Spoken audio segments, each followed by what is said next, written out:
Oh, Dustin is debating Lauren Southern and friends. We don't have free speech rights. You're not gonna get fucking jailed for saying no comment, you fucking troll. Jesus Christ. I mean, knife attacks and stabbings can be pretty British to me. Well, I mean, like, protesting Lately, instead of a mosque. we were the fucking knife capital of Europe in Glasgow, and they were all white. Fuck you. Oh my God, she's such a. Jesus Christ. Why are these guys so weird? They're so cringe. I asked Steven, he's asked me to go on. I said, yeah, sure. Oh, we're going. Was wages, jobs, housing, things like this. But when it comes to people from Pakistan, it's about the fucked up views they have about age of consent, for example. The crimes are much worse in that particular community, and therefore that's what's caused these tensions. Do you think they should be deported? Yeah, we have a Pakistani rapist who's been here for 9 years after. Do you believe that they should en masse be deported? Yeah. Okay. The you believe rapists. so en masse, you believe Pakistani UK citizens should be thrown out of the country, is that right? I was talking about rapists. No, but just in general, non-rapists. Well, my position is that if they don't have citizenship, we should let their visas expire and not issue renewals of visas or new visas because we have too many immigrants. Should UK citizens who have Pakistani heritage, should they be removed from the country? If they have UK citizenship, you can't legally do it. I'm not asking if you can legally do it. I'm asking, should they be? Should they make it legal to do so? Parliament can make it legal to do so. I suppose they could make it legal to do so. They shouldn't. So should they?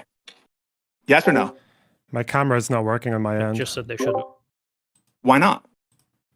Because it would cause chaos and we don't need it.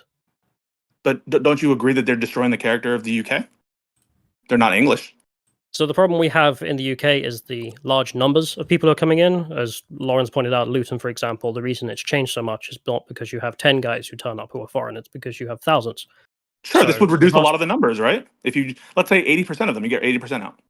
Wouldn't you agree with that? The problem we have is people who have come since 1997. It's a very short period of time. It's about 10 million people.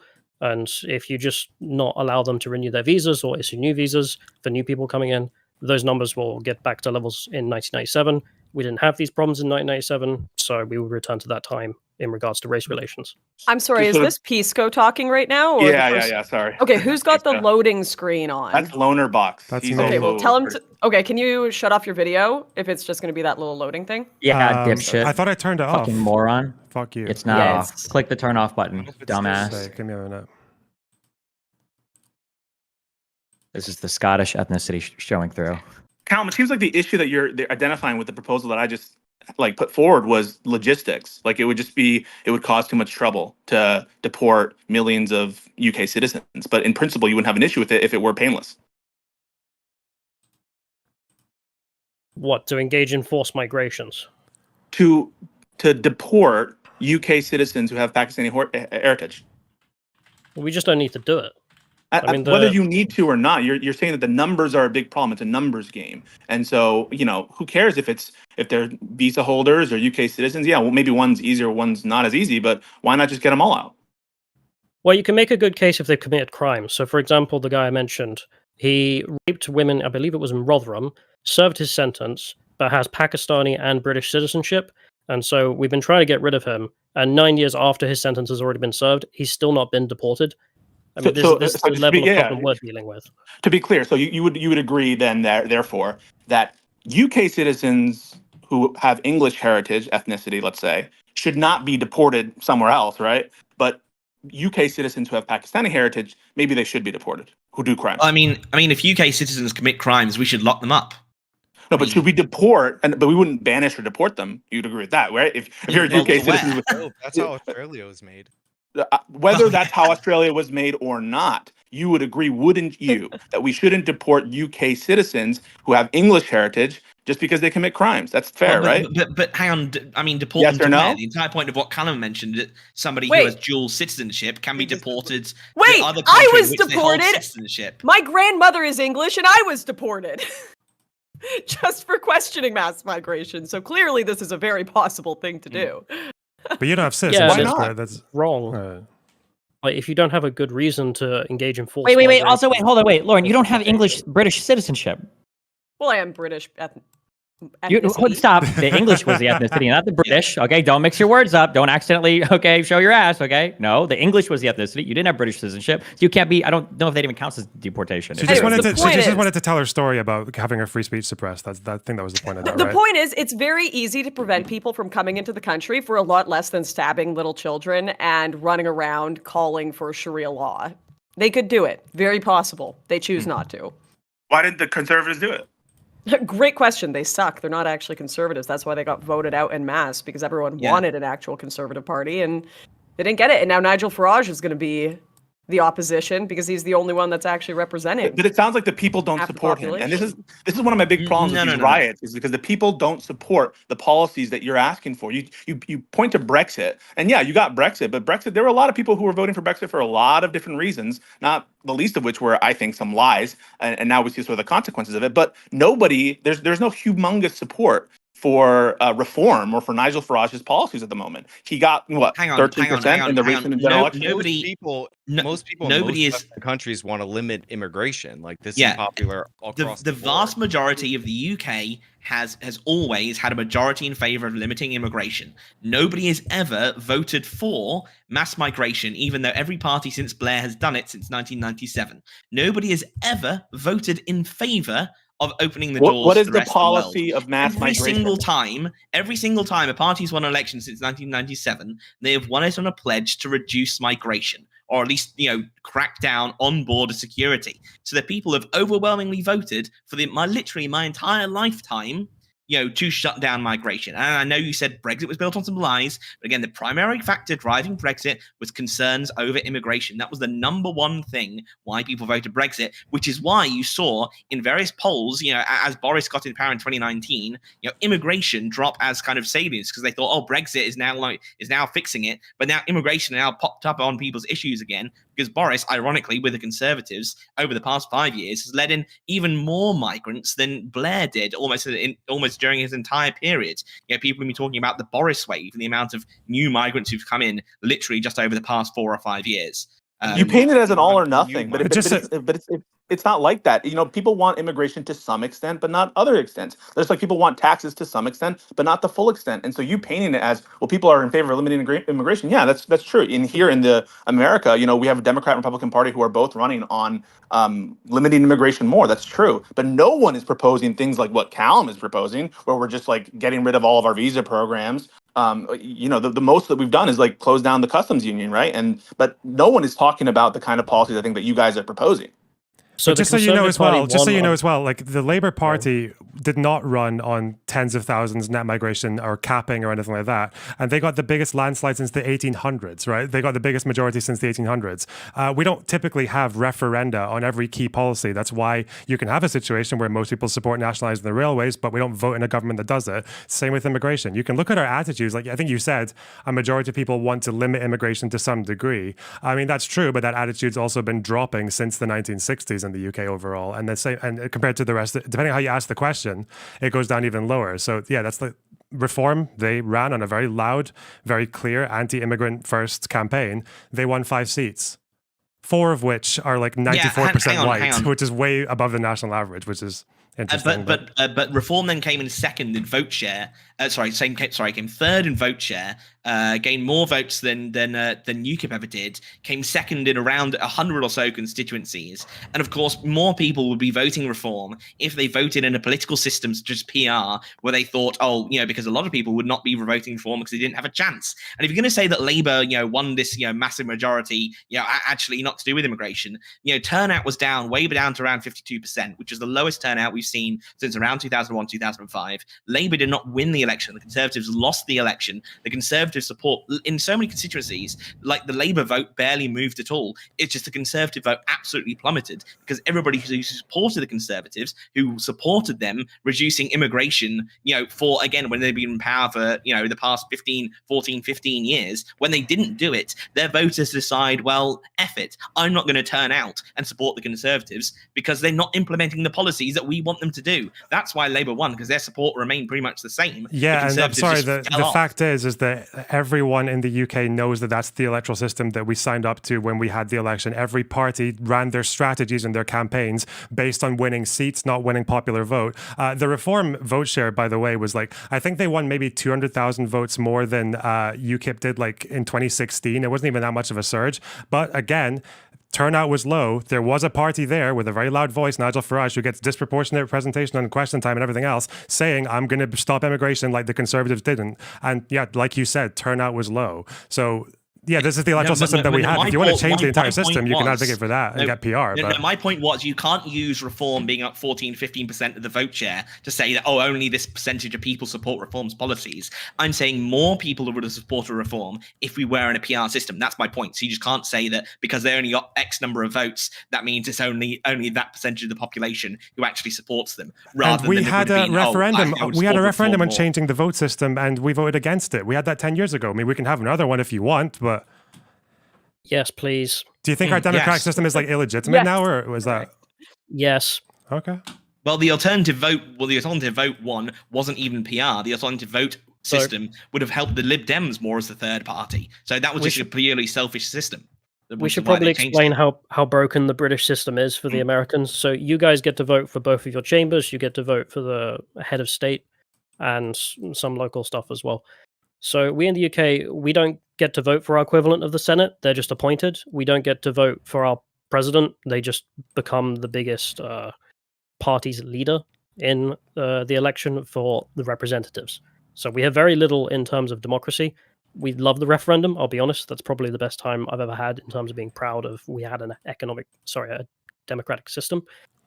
Since then, they tried to overthrow that referendum, which caused a lot of problems and why Boris ended up winning. So democracy in the UK is kind of a sham. I mean, it's a good example. Well, hold on, you have a different. Just because you have a different system doesn't mean it's not a democracy, right? It is a form of democracy, but it's super rigged. I mean, one of the funny things about people rebelling against that is in the United States, for example, you guys are stuck with a two-party system. And that's somewhat tolerable because it's first past the post and you're in the two-party. We used to be there, and it sort of made sense. Again, you know full well of the problems that brings. But in our current age, the public no longer vote as if it's a first past the post system. They say screw it and vote as if we live in a proportional representation, multi-party democracy, because they just want change. And by results, even though Keir Starmer got the most seats, he got 33% of the vote, which is bugger all, especially in British politics. Wait, but I mean, like, I don't understand. When you say he got 33% of the vote, was this because of how you guys do like districting or whatever? Or because in the United States, this exact same thing happens too. Like our president that you said that we get to directly elect, we don't really directly elect them. Our states do. That's why Republicans win elections, even though they lose the popular vote over and over and over and over and over again. Yes, you have your problems, but we don't even get that access at all, is my point. Can I say something on the build-up to this? Because this was very important, and our friend was bringing that up, which is that in 1997, so once upon a time, I decided to sit and look at every election manifesto of the winner of the election, going back over 20 years. So in 1997, the discussion on immigration used to be, we didn't have a problem with immigration, so they would just talk about what they called asylum shopping. So this was someone who would get to Greece and then claim asylum in the UK. We're familiar with this now, but back then it was kind of a quirk. Only a few tens of thousands of people did it. Then up to the 2010s, it becomes more of an issue. On 2010, the David Cameron government wins on the pledge to basically put in a hard cap of under 100,000. He said they will reduce migration to tens of thousands. That's where our friend Letterbox got that saying from. And ever since, if you look at every Conservative Party manifesto where they won the election, they say the same thing. Right up until Boris Johnson, where they kind of gave up and just said we will control it. And then they massively expanded it. So yes, the public have voted for this policy, and it has been ignored. Just quickly jumping in on that as well. Even Labour voters, as a majority, support lowering immigration. Can you link a poll on that? Just curious. I just want to say that. Because everything I see for like immigration in Britain seems to have it like 50-50. It's what it feels like in terms of whether there are too many immigrants here or not. So it's kind of weird if even Labour supports it. Who are all these people? I will just say, and Labour, depending on how you ask the election, question, they specifically. Labour specifically said to promise to cut net migration to the UK did not set an overall target. So Labour specifically as well said that they would, and I'll find a polling on that as well. Quick But fact either way, check. So, go and check the manifestos. quick question: when did you say the name was released of the boy who did the stabbing? Tuesday. Name released was Thursday, Friday. But What we knew day of the that he was month? a Rwandan. Was it August 1st? Sometime around that. Now, so what? Wait, Vicky in the chat. Was it August? Do you know it to be August 1st, or do you not know it to be August 1st? In terms of when the name was released, I know it was like Friday, Saturday, sometime around that, or Thursday. It was towards the end of the week. If the point is you're saying it was after the first riot, then Yeah, yes. that's what I'm saying. Yeah, but we already knew his name. It was he was identified as the son of two Rwandan immigrants on Tuesday morning, which was July. Can I just ask a question? Confirmation Can I just was ask? made. You can cut through all of this really easily. I just want to Sorry, ask. Yeah. Oh, sorry. After you ask this, I just want to give Sean a chance to respond because his audio is a little low and he hasn't been able to get in. But yes, go ahead. Oh, no, I just wanted to ask, do we all agree that the people who did those riots were more likely to be getting their information from accounts like Tommy Robinson's or X accounts than they were from the BBC, Telegraph, etc.? Why is everyone so quiet? Do we agree or not? Because there's almost obviously, certainly, yeah. Again, so every other protester. Twitter on Tuesday morning, already, and Tommy Robinson, etc., were already saying that, again, as Callum says here, the youth who cannot be named for legal reasons and is originally from Cardiff moved to the Southport area with his Rwandan parents when he was age 6. On that side of Twitter/Telegram, by Tuesday morning, this was already spreading and people were well aware of this. Wait, sorry, pal. Wait. Mid-afternoon. Tommy Robinson first, when he mentioned that they spoke about Rwandan parents, Tommy Robinson just said it was gaslighting and didn't elaborate. That's what his tweet said. Did we all watch the video that Tommy Robinson? Wait. The gaslighting people were talking about. I don't care about the Tommy Robinson video. The gaslighting people were talking about is when the mainstream media came out and said he was Welsh. Or this UK is a born, which was UK born, yes. That they described him. And then he the is UK gaslighting born. we have He's Welsh actively born heard in from this Rwanda. call has been you guys saying, well, he's the son of refugees and he's a Christian. Do you have any confirmation on that? For all of the getting upset about what was specifically said by people who was no one in this call, what about you guys and all the BS you're talking about? I mean, both Stephen and Pisco have been like Christian. Wait, hang on. Wait, hold on. Yeah, this is about what was going on in the media sphere about the rights and everything. I haven't covered this. I haven't given a fuck What's about any going of on this in the shit. media Okay. sphere? He was Welsh. She was UK born. Both of those statements are true. Yeah, but if you leave out the other details, you're sure trying to. Wait, were there people reporting this who were leaving out the other details, or people who were remarking how funny it was to be throwing bricks at a mosque because a Welsh-born Christian went and stabbed people? Why he's a Christian? Christian source is Christian, please. Okay, hold on one second. So what you're saying now on the Christian point shows the whole game, right? You're saying it's not even confirmed now if he's Christian. Is that right? Yes. No. Is that correct? Okay. I thought I already linked something in this Discord. So you just said yes or here. no. You just said yes or no that even now we don't know that he's Christian. Is that correct? Yes.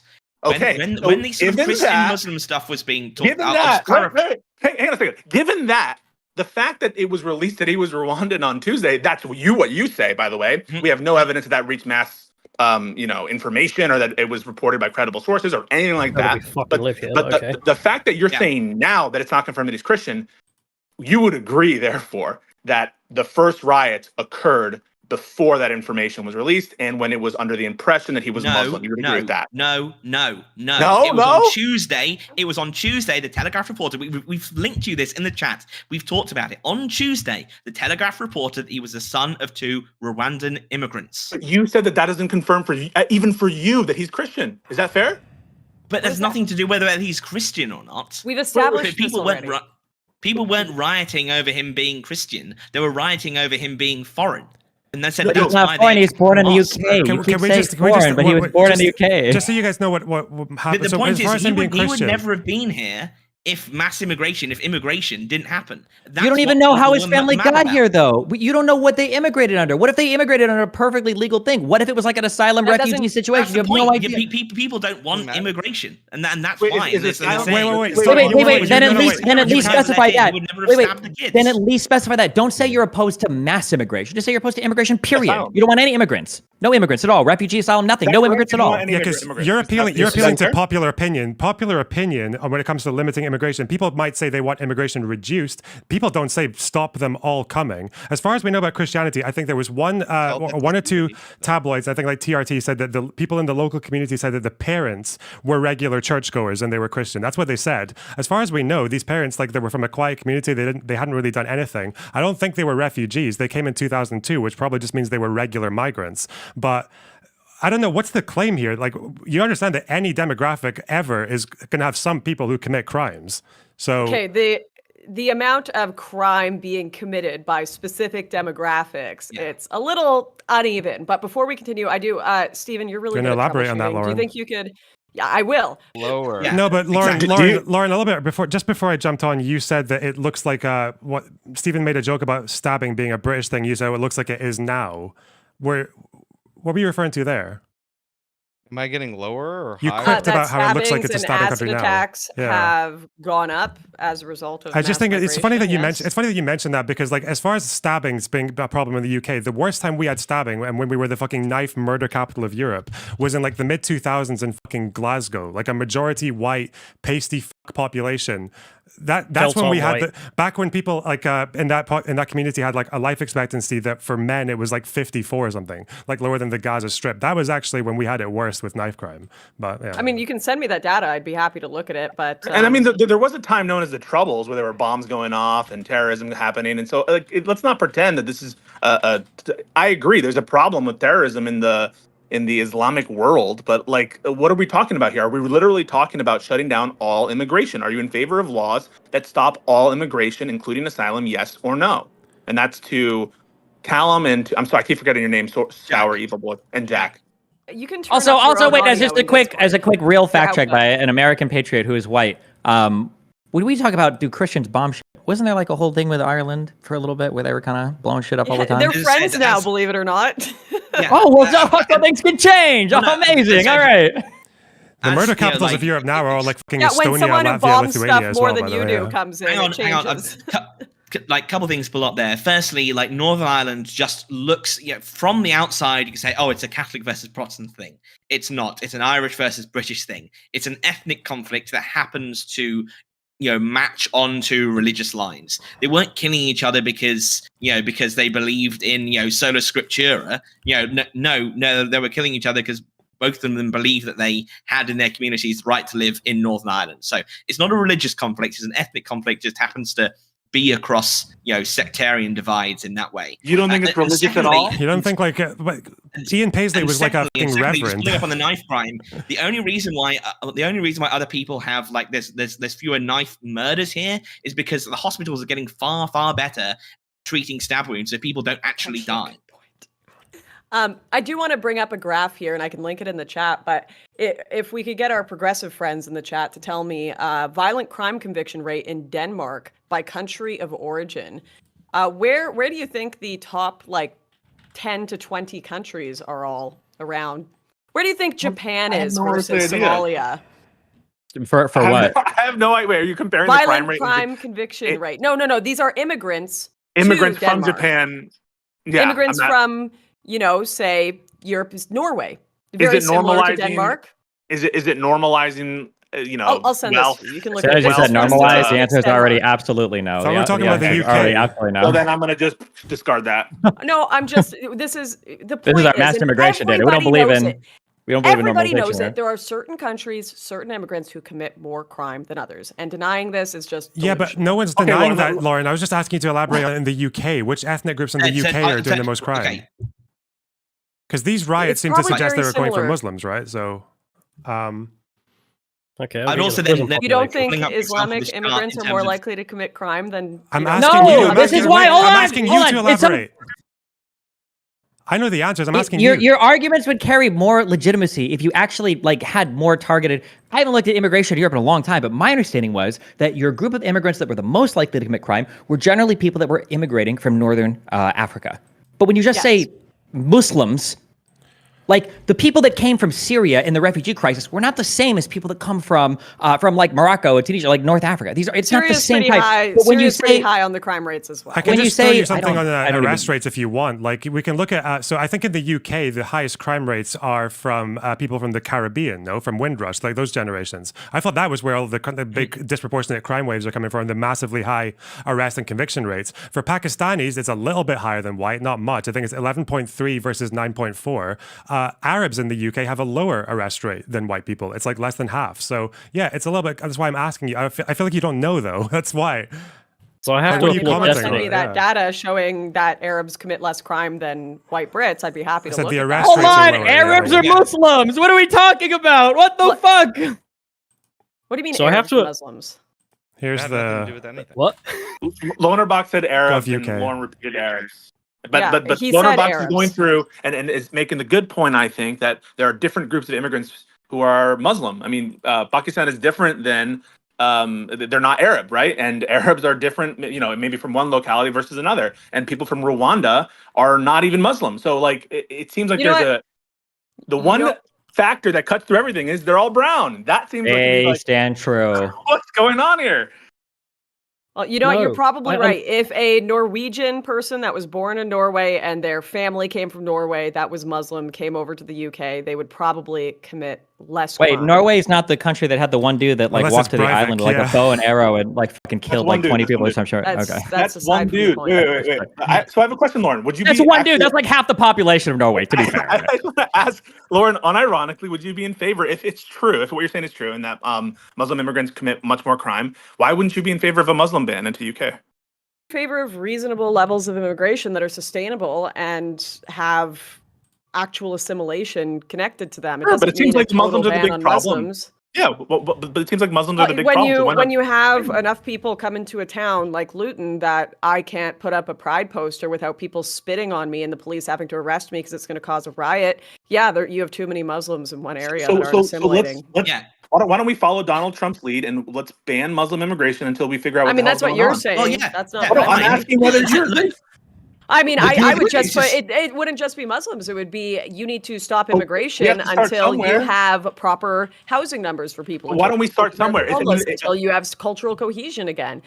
Why would we start with just Muslims? That's you Well, saying. because they that. seem to That's be the not biggest me. problem, right? Here's I mean, there's a but model. you for- just There said is they a were the problem. biggest problem. There is a The problem there with inequality extremism Mhm. for It's sure. Why don't we start there? Why don't we and start there's a there? problem with I mean, if grooming you want to, gangs. sure.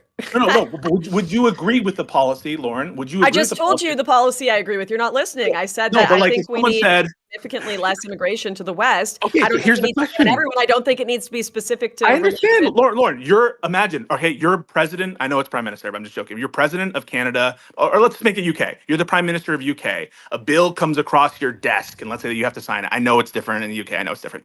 Would you sign it if it said ban all Muslim immigration into UK? Would you sign it? Yes or no? I would propose a different bill that was just based on So mass would you veto immigration. it? Because, like you said, look at this Rwandan. Probably But- not but- Muslim. so- We so don't is the know, answer but you- probably is not the answer Muslim, you wouldn't- causing problems. Is the answer you wouldn't sign that bill if it was before you? If that was the only bill I had available to stop the hordes of people coming in, yeah, I'd probably sign it, but I would prefer something else that wasn't specific to Okay. just Muslims. That's Like, you're fair. giving me Just- the most strange niche question ever and forcing me to answer yes to it. Like, what is the other option? You just let everybody you in? could say no. This bill is. You say no. I don't agree. I literally, my first answer was no. I would prefer a bill that addressed wider immigration issues and still had flexibility for No, people because who you- were non-radical Muslims you- to come you in, could- not you in don't mass carry where they're that taking forward. over Wait a minute. whole neighborhoods. But you could I said, just I- easily say no. I don't agree with Islamic immigration restrictions based on religion. I don't agree with that. You could have said that and been like, Sure. I'm not going to sign That's it. literally what I said, and you're not No, but listening. you said that if push came to shove and that were the only I immigration bill on your said, desk, you would if sign push came to shove, and that was my only option to stop the mass immigration, which is causing issues across the board that have nothing in some cases to do with religion, just violent crime, everything. Yeah, I would rather sign that and perhaps prevent some grooming gangs and stuff, but that would not be my preferred method of approach. No, that would not be it. It would be an infringement, wouldn't you say? Wouldn't everyone say on the right to practice your religion? If we're making restrictions based on religion, where does it end? I mean, really? Well, no one is like no one here is saying that. You're making an extreme hypothetical to try to push me into a box to say, look, you want to restrict. I don't want that. I've told you. I don't want that. In this country, and at least in America, it's not an extreme hypothetical because a leading candidate for president proposed it. And so it's something that we have to deal with because there are people in my country, a lot of people, who agree with an outright Muslim ban as a policy. And so to me, it's anything but hypothetical. We had years of litigation over not happening, and it the Trump didn't ban. happen. Okay, now you can say the ending up, bill wasn't a Muslim ban, but it's an issue in my country. It's not what I'm proposing to you. What I'm telling you isn't something that's just a hypothetical. And in fact, people from the English Defense League, whatever this league is, right? I'm sure that they would all say yes, happily would sign it. Of course, they would. That would be the point, right? I mean, sorry, just going to say the English Defence League, which hasn't existed for 10 years, by the way. Whatever these people are. Yeah, they don't exist. It's just there's a group of people who move between towns and get marching orders from Tommy Robinson. Americans just talk all this shit about the states, but they don't even know what they're talking about. Well, Jack, would you answer the question? Would you agree? Would you sign happily a ban on Muslim immigration to UK? Yes or no? Well, I want a ban on all immigration to the UK. Right but now. if they were to start with Muslims, would you start there and would you sign a Muslim ban? No, I wouldn't sign a Muslim ban specifically. Okay, that's great. I'm glad to hear that you're not in favor of Muslim ban. Callum, would you? It doesn't go far enough, so no. Okay. So that's a start. I just want to stop all immigration. Even asylums, right? All forms of immigration, all visas. Ukrainians? Because they made up. That's the reason the net migration spike. Yep. Just like here's a point on asylums and refugees, for example. The problem with the mass immigration is because of how tiny our country is in terms of population, infrastructure.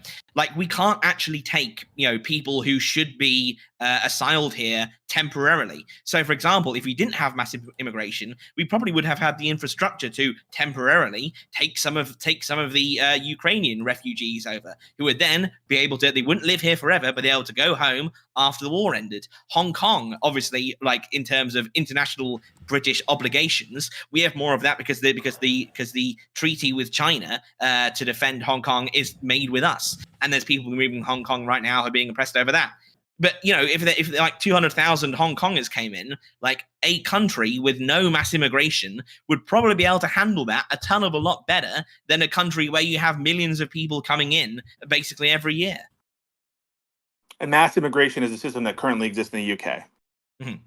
And that's represented. I don't know why you have to say millions. Like, net migration has never been a million in the UK, has it? Maybe 1 year. Yeah, over the last year, it pretty much net migration. I thought net migration was 600,000. No.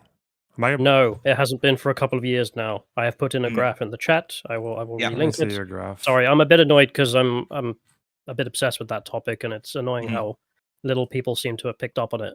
Mass migration to this country was described that way when it was at 300,000 because it was a massive change from our pre-1997 the net migration graph you sent me is below 1 million. 000. Just so you know, it's what I said. It's about 600,000. It's a bit over 600,000. Oh, I'm terribly sorry.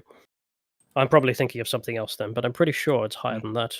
Maybe it's not including refugees for that graph. But yeah, you think there are 400,000 refugees coming to the UK in 1 year? I think there was a separate section on that, actually, if I recall correctly. I feel because this is like the go-to topic for you guys. I feel like you should have these numbers fairly accessible. Net migration was unusually high in 2023, partly because a third of them were Ukrainian. It was 685,000. Usually we're about 300,000-400,000. Where did millions come from? Because you count the numbers. So if Lauren comes back, she's currently away. So if she could get that graph on screen. Hello. I'll bring a graph on screen. We'll see if I can do that.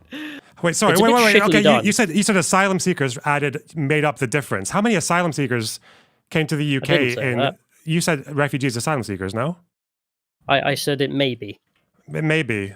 How confident are you in that claim? Which page is this on, Callum? Which page is this on? This is so it's in the Discord. Are you guys not like the go-to voices in immigration? You don't even know the fucking numbers for net migration and asylum seeking in the UK, and you're guessing millions. I'm about to help him bring it up. Callum, which page? Why does he need fucking help? Is it on? Because he wants to get it right, obviously. So if you go to the bottom of the chat, you can then find a full stop. That should take you, the thing it's full stopping towards should take you to the image I've added. I'm not the go-to voice for this thing. I'm a travel vlogger, mate. But that graph is horrific. People want to return to the 1997 era. They don't want to live in the current era. That's the complaint. Okay, just so you guys know, the net migration was unusually high in 2023, and it was like 600,000. Usually it's 400,000. For asylum seekers, it was 84,000 in that year. But, and even that was that unusually sounds horrible. Yeah, that's still Partly 700,000 to do with people. yeah. Again, okay. I'm so sorry that I mixed up gross and net. You know, when the net is when the actual point is that still over 1 million people came to the country. You know, Brits are then leaving. You know, like, hey, maybe I wonder, maybe a reason why so many Brits are leaving is because millions of people came to the country. Wait, is that true? Do you know that? Could be a factor in that. First of all, when you say, sorry, I mixed up gross and net, I mean, it's gross and net is kind of important, right? Like if 500,000 Muslims migrated to your country and like 10 million left, I'm sure you'd be happy about that. So gross and net matter, number one. Number two, but wait, are all of our good, like white ethnic British people leaving the UK? Where are they going? Where are they going to a place that's free of Muslim immigration if they're leaving the UK? Are they going? They're not going back to the European Union, I hope, because that would be pretty embarrassing if that was the case, right? I mean, a lot of people are moving to Australia right now. You see, even Australians complain that so many Brits are moving there when they have a housing crisis. So we've got a problem with Brits coming here.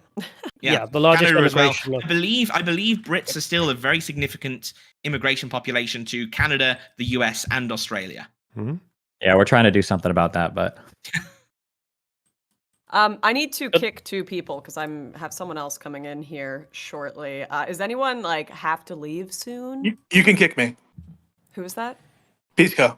Oh, okay, yeah. I mean, you can kick me if I'm unhearable. I'm just like kind of sitting. Oh, if you have more to add, I feel like you haven't gotten to chit chat at all. Are you gonna? This is the worst piano recital ever. Am I still like not hearable? I don't understand. No, we can hear you now. We can hear you now. Oh. Okay. Oh, okay. You know what? I wanted to argue just stick around. Pisco said he's gonna go, and then I'll just add Lucy. Lucy will be good because she is. She's kind of got critiques of all sides, and I mean, she's a conservative 1 trillion% and is exclusively anti-immigration and has never said a good thing about a left-leaning person her entire life. I'm ready for it. All right. He's against the riots, but okay. Stephen, do you actually think that these riots between the BLM and the UK stuff are comparable? I mean, they're both riots. Do you think they're comparable in the UK, Lauren? Like the BLM protests in the UK compared to these riots and the first 6 days? There is nothing comparable between them. I mean, I've said that on X. I've explained my reasoning. In one case, you have people actively asking to dismantle the police, literally defund the police. And in the other, people are saying, please enforce our borders. You understand? Wait, hold on. Hold on. Wait. I want you to give me a better version of what you think BLM was protesting for. Try one more time. Against police brutality, but we had plenty of people, media, activists, BLM heads of the organization saying defund the police as their position. When they were saying defund the police, why? What were they saying it for? What do they want to do? What was the end goal there? Because they believe the police are racist. And what was the end goal? The end goal was community policing, Chaz, I suppose. There you go. Okay, there you go. Now you're saying it with derision because that's so unbelievable to you, but there you go. At least you did it. At least you did a little bit better. Community policing is unhinged. Yeah, about as unhinged as saying we should deport every single second-generation immigrant from the UK. You know, that's a fantastic position that will never happen, right? People are not even asking for that. En masse, they're just There's someone in this call who is saying they would want to do that. What do you mean? Wait, Lauren, what do you think the rioters want in the first 6 days? The rioters want borders. Sorry, I just want to say I didn't say that. They don't just want borders. Stop saying they just want borders. Who in this call said that? I heard somebody earlier today. Didn't somebody say that they would deport if they had the ability to? Didn't Pisco ask one of the 2 people in here questions? If they would deport all fucking Muslim immigrants or whatever? Did I misunderstand that? Who said that? I don't remember who. Pisco was talking to somebody else. I'm doing notes over here. Well, we talked about deporting criminals. We talked about getting rid of people's visas, letting them expire, and then deporting people. But, you know, nobody said we should deport every second-generation immigrant here. Hold on. No, who are Muslim? Sorry, my bad. Muslims. I also believe you didn't say that either. Is it, okay, wait, Callum, are you in favor of deporting Muslims from the United Kingdom? No, I'm in favor of getting rid of foreigners. Again, we don't talk in terms of race and such. We talk in terms of ethnic groups. Okay, I didn't bring up a race or an ethnic group. I asked for Muslims. So you're okay keeping all the Muslims that exist in Britain if they're white? No, the foreign ones have to go. What is, when you say foreign, how foreign? Like up to second, third, fourth generation? What does that mean? No, they're on a visa. You let the visa expire, and then if they overstay their visa, they've now committed a crime which they can be arrested and forcibly deported for. No, Okay, so then like the kid that did the wait. So then the kid that just did the stabbing a few days ago, you wouldn't be for deporting somebody like that before he did the stabbing because he's a second generation immigrant. I don't know his immigration status. Just because he's born here doesn't mean he's a British citizen. But we shouldn't be in this situation to begin with.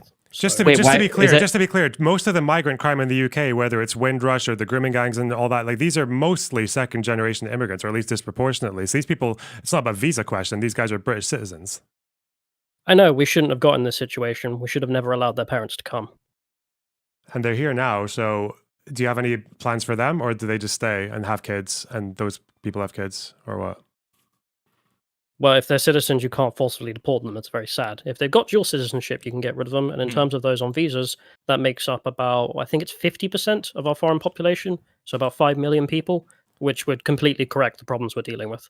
Wait, what? Say that last part again? Sorry. I didn't hear It would completely correct the problems we're dealing with to get rid of the 5 million who have come in the last 20 years who are on visas. Okay. But you would, I guess early when you're saying deport foreigners, I don't know, what is a foreigner to you? What does that count as? Just somebody that doesn't have citizenship or?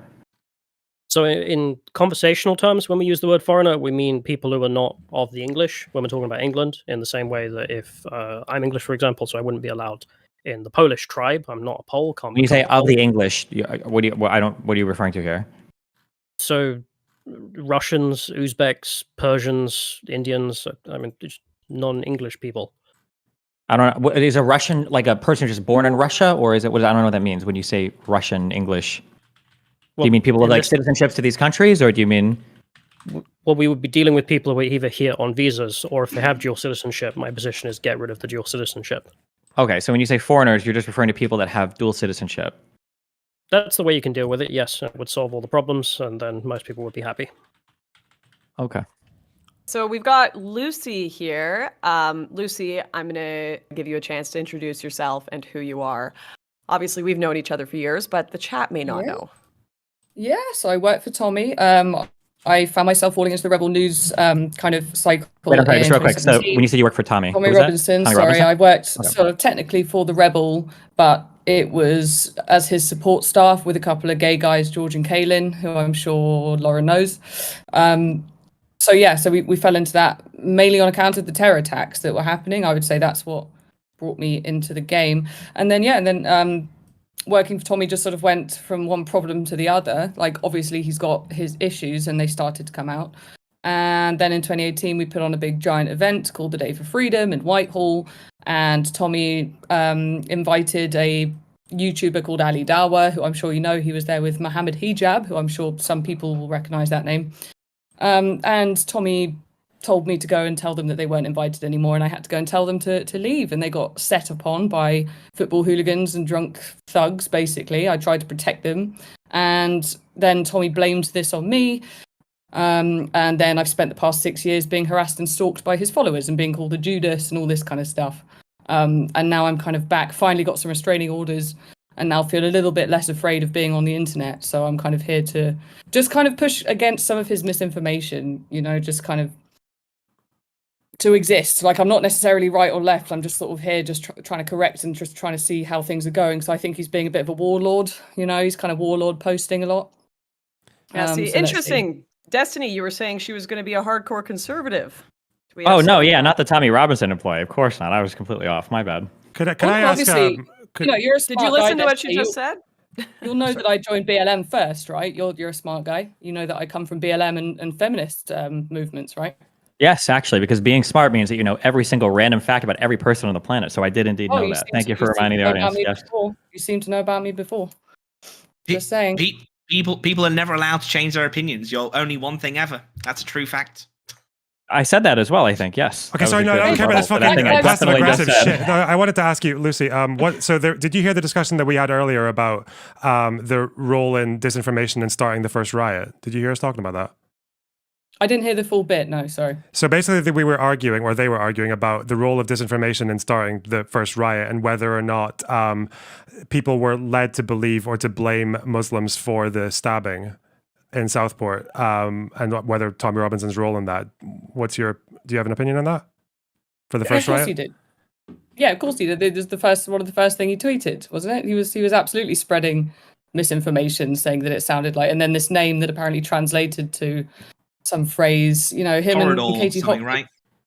something like that. I'm going to my apartment. It was like Ali Al something or other. He was spreading that, and then Katie Hopkins, and then Lawrence Fox, and yeah, I would say that it was definitely like he fueled the flames. And then also it was his guy Danny Tomo that works for him. I think it was kind of my replacement, but he was going on Telegram saying, "Oh, whole cities should be up in flames" and all this kind of stuff. So there's definitely like some fingers to point that way. Yeah, I think. Yeah, I agree. I just thought there was a bit of a disagreement on it earlier. But do you think that this has been one of the big disagreements, Lucy, is the idea that why are people outside of mosque when this was a Rwandan, second generation immigrant who wasn't Muslim? Why? And of course, Callum, Jack, and I are saying this is a culmination of many issues, including the grooming gangs, including the violence that has occurred, the knife crime, the carjackings, whatever, as well as cultural just contentions at the moment, free speech issues. Would you agree that this wasn't just about the stabbing that occurred, but it's been a buildup over years and years of working class people being ignored and slandered? Well, yeah, I don't think these people care anymore. I don't think they care if it was a Muslim or not. I think they're just going out in the street and they're taking their anger out on the people rather than the politicians, because if you think about it, you've had things like reform, you had the Brexit party, we had the Brexit vote, and then they wanted us to vote again. So we had to fight a second referendum. We've got all these groups that have been and gone. You've got some more hard right groups. You've got some more kind of liberalisty type groups. And the immigration figures, as far as I know, haven't really changed. So there's been a lot of, I think, false promises that have been made. And I think these are the people that just don't care anymore. And I don't think they feel like they have anything left to lose. I think that's the things that you're seeing on the street at the moment. I think it's very sad and very disgusting, but I just don't think they care anymore. And it is gross. And they are going around just punching black people, and it's horrible. But that's the stuff that we were trying to warn about for years could happen if these issues aren't addressed. Stephen. Everything Lucy's saying is correct. Yeah, I completely agree. Oh, excellent. Any thoughts from anyone else? Want to push back on that? Disagree?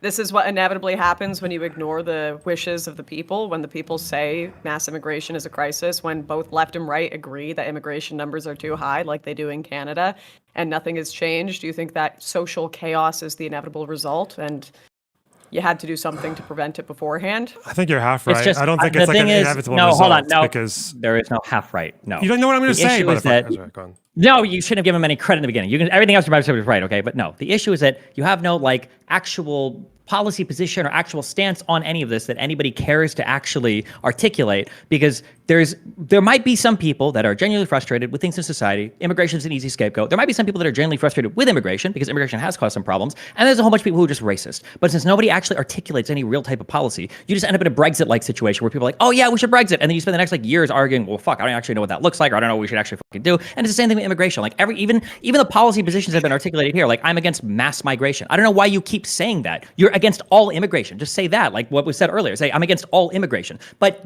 people won't say that because but I'm not, probably I'm not the actual against all position. immigration. That's not my. Well, even when you say mass migration, what does mass migration mean? So look at the graph. So you notice how the graph used to be that we had tens of thousands of people coming, some leaving, and it would hover up and down. And then in 1997, the things changed because we had an enlargement of the European Union. The numbers went up to the hundreds of thousands. People considered this horrific, which is why we ended up with the Brexit referendum.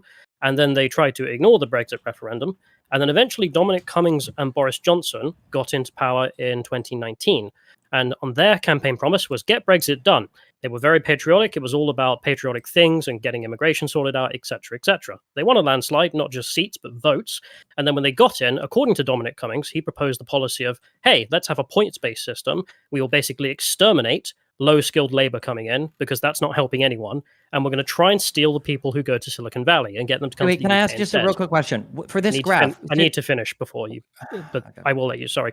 So they proposed that. According to Dominic Cummings, Boris said, screw that. They put the point-based system in place, and ever since, the immigration has now massively increased from what was considered unacceptable. That's what we mean by mass immigration, that the pre-1997 levels were perfectly acceptable. People were pretty much happy with it. It wasn't a discussion point that people had in politics. But since things have changed to hundreds of thousands to up to 1 million coming in, not net, but gross, that's unacceptable.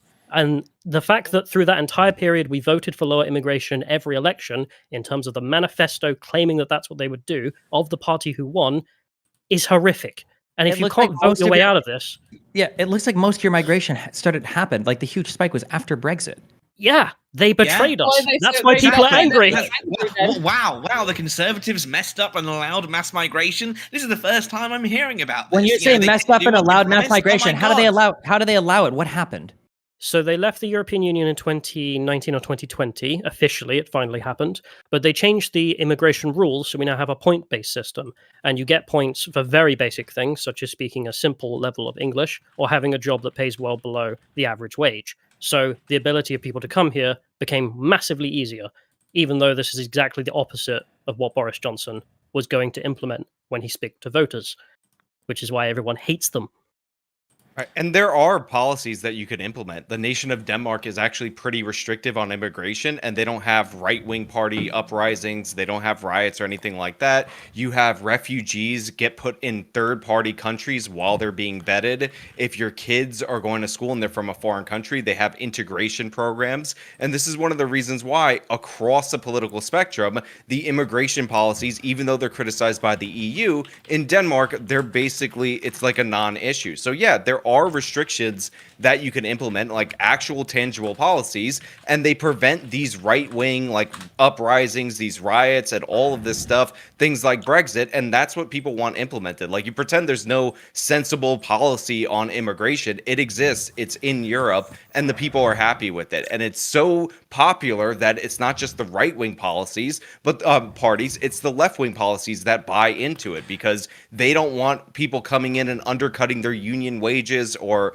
whatever issue that they have that makes them historically against immigration. So yeah, there are definitely things that you can do to improve the situation and not have all this crazy fighting in the streets. I'd be careful with that. I'd be careful with that last claim, with the idea that appeasing anti-immigrant like sentiment is what like makes the violence go away, because you mentioned like 1990s levels, and before that things were even lower. But again, it's not like race riots were a new thing just recently. We used to have this in the 70s with the National Front when immigration wasn't particularly high. It wasn't particularly high in the 80s when we had anti-immigration riots.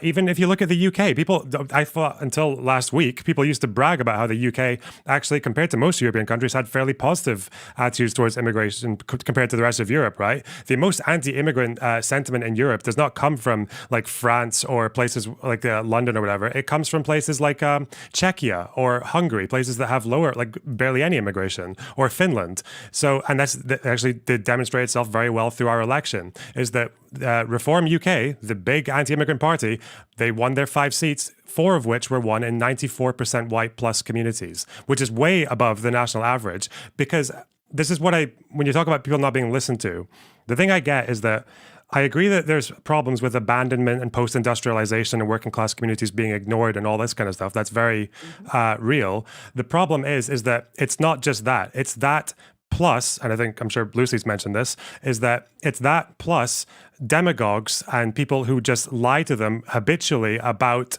and exaggerate the effects of immigration that drive them to feel like the effects are so much worse than they actually are. And then that's where you get the rioting coming from. It takes both. It takes a demagogue as well as people having real concerns, which is probably why people who vote for reform in these very, very white communities, they obviously didn't learn about immigration and its effects from their life experiences. They learned about it from the media. Hang on. I just want to very quickly jump in and just add to end of Sean's point. It was very specifically the Labour Party, the ruling Labour Party in Denmark, who implemented all of these policies that he was talking about. It wasn't just implemented by the Conservatives there and then adapted by Labour. It was the Labour Party in Denmark who actually did all those things. And I will say, in a lot of the just coming up to your point, Learnerbox, a lot of the people who moved to, for example, Clacton, were like the white working class guys who moved out of London because they've seen the problems of mass migration. Like, that's just one other reason. You see a lot of those people in these communities escaped there from London because of it. Sorry, wait, which percentage of people from Clacton came from London? I think most people from Clacton were from Clacton. Oh, obviously, most of them. There are certainly a chunk of them who have moved out of London. Okay, so I'm just saying then, like, there's a lot of people who interviewed at the time. If your hypothesis is that white people in the UK, when the more immigration they see, the more anti-immigration they become in their communities, then why are these places with like 10, 15, 20% Muslim communities, why are they not the ones where the white people are coming out in arms and voting like majority for reform? Well, a lot of them would vote for reform, but they don't, then though. obviously, if there's more votes in the demographics, then obviously reform aren't going to win there. Well, no, it's not more votes. You said that white people who are still the majority in a lot of these places that are maybe like 15, 20% Muslim, or immigrant, which is above the national average. These places are still majority white. Why are the white people in those places not the most incensed ones and the most politically active ones in their constituencies? You can't just say it's because there are more Muslims. That's why reform doesn't win, because they're still the minority. Yeah, no, obviously, but that's going to have some switch to it. Then you also have, Labour voters who are old Labour voters who would still vote Labour, who want to get the Tories out, but still be concerned about mass migration regardless. As I said, Labour promised to cut migration. So some people who perhaps were previous Labour voters moved the Tories in 2019, but then thought, I'm going to vote Labour again because at least Keir Starmer has promised to cut mass migration. I don't. No. Pal, you're not telling me that people voted Labour because they thought at least Keir Starmer would be harsher on immigration than the Conservatives. Keir Starmer wanted to scrap Rwanda on day one, and he did. That line, certainly during the election. No, he wasn't. He said he would scrap Rwanda. Yes, that was the first thing he says about immigration is he would scrap Rwanda. Yes, because Rwanda wasn't working. He said he would cut net migration. That was a policy. I've pinned it in the chat, so you can go and read it. The issue Keir with Rwanda. Starmer pledges to slash high migration numbers. Read my lips. I will bring immigration numbers down, as he vowed to control our borders. Do you think that sounds like a pro-migration message? No, I think it sounds like someone who is not going to be believed by someone who is farther right than Labour on immigration. No fucking way. The guy said he wanted to scrap Rwanda because he said it was inhumane and a waste of money, meaning he was okay to let those asylum seekers stay in the UK. His alternative to Rwanda meant those asylum seekers just stay. Criticize Rwanda. They criticized it because they didn't just abandon the European Court of Human Rights and throw them off anyway into those planes. Keir Starmer wanted to keep them in the country to keep claiming asylum. So Keir Starmer's message was actually, people talk about hotels, Keir Starmer's message was keep them in the hotels and keep processing them. You think a right-winger whose centre's position is anti-immigration would vote for that? No. I'm not talking about or even a left winger who's anti-immigration. I'm talking about a relatively ordinary person who's maybe not that fully connected into politics and sees Keir Starmer again pledging to cut migration, as every party has done since 1997. Why is the left-wing candidate even saying that? Mm-hmm. Well, he said he wanted to. Sorry to interject. He said that he wanted to spend money to target migration at the root. So he wanted to get to. Didn't he want to send a bunch of money to these countries where this is happening anyway and stop the human traffickers and kind of deal with it so that they're not dealing with it in the hotels, you're dealing with it at the source? That was his argument. Yeah, he wanted to target the smugglers, but as far as asylum seekers who come here, he wants to process them, yeah. But his entire message is reduce migration. No one in this country can run on the platform of things are going well with migration and we should increase it. That is not the position of anyone. Even the left-wing candidate knows he has to go out and say, yeah, this is crazy, we need to lower the numbers. Yeah, I'm sure he said that, but the problem is I don't know what. So you say that immigration is the reform. This is why the Rwanda policy. I know, because reform wants to just deport them straight back to France, even though there's no guarantee or there's no sign France would ever take them, right? Especially, But again, with Keir Starmer, he's maybe saying he wants to lower immigration. I don't doubt that. But this is why we have a party political system, right? This is why people vote not just on single issues, but for parties. And it seems to be that even if people saw immigration as one of the issues, they were still happy to vote for a party that they probably find far less trustworthy to follow through on reducing immigration than someone like Reform. I'm sure you agree with that. You're just babbling. People want immigration lower, end of. Okay. Yeah, every politician. Frankly, the rest of this is cope. On it. You could read his quotes. It says he wants to slash sky-high immigration. That 685,000 has got to come down, and controlling our borders make sure British businesses are helped to hire Brits first. No, but I'm just saying, and you all understand this, is someone who has immigration as their first and foremost policy is never going to vote for this, because coming down from 685,000, it's because 685,000 was unusually high, in large part because of Ukrainians coming. Yeah. How many Ukrainians? Hang on. So I think it was about a third of the 685,000 net and more than that gross is not still high. Wait, he vowed to control our borders and make sure British businesses are helped to hire Brits first. Why would he want to do that? Why would he want to vow to control our borders? I don't deny you said that. I don't know. It's because it's broadly popular across the spectrum. I'm just saying that out of every... If you actually look at like the immigration numbers, I'm curious why they spiked in 2020. It seems like a lot of the people coming in are working. Because the law changed. So we went from the system we had before to the points-based system. This was advertised on the basis that Australia does it. They seem pretty good, let's do that. Except they didn't take into account, obviously, you need to then address the points to what you want. So Dominic Cummings says that his proposal was we have massive amounts of high-skilled labor, we steal them from the United States because they're all going there, and we just exterminate people who can barely speak English, come from places in the world where they have fucked up ideas about running society. And this was wait, hold on. So just focusing on the work thing.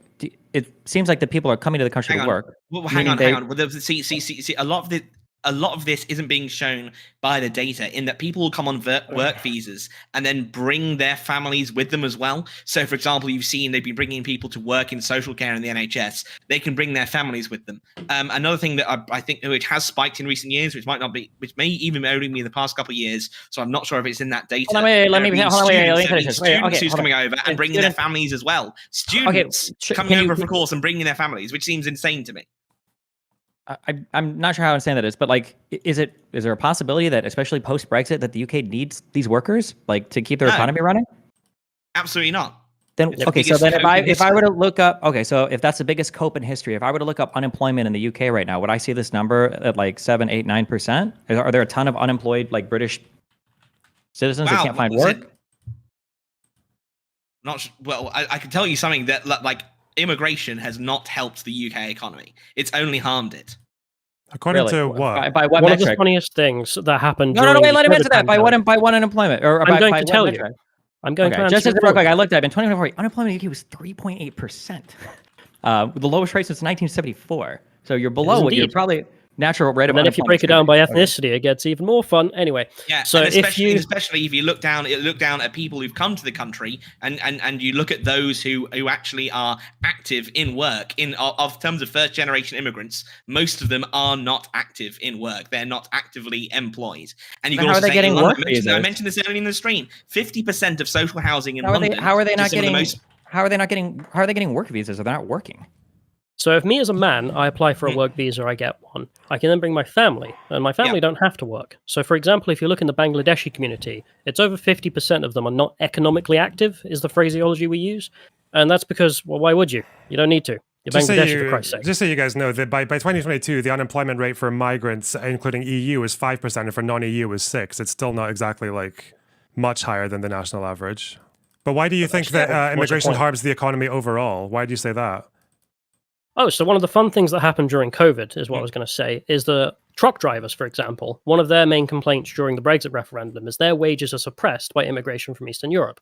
And as we expanded to Romania and Bulgaria, we would get Romanian and Bulgarian truck drivers. They would bring the wages down even lower because you get paid bugger all to be a Romanian truck driver, but you can still drive trucks in the UK, so why not move? And they did.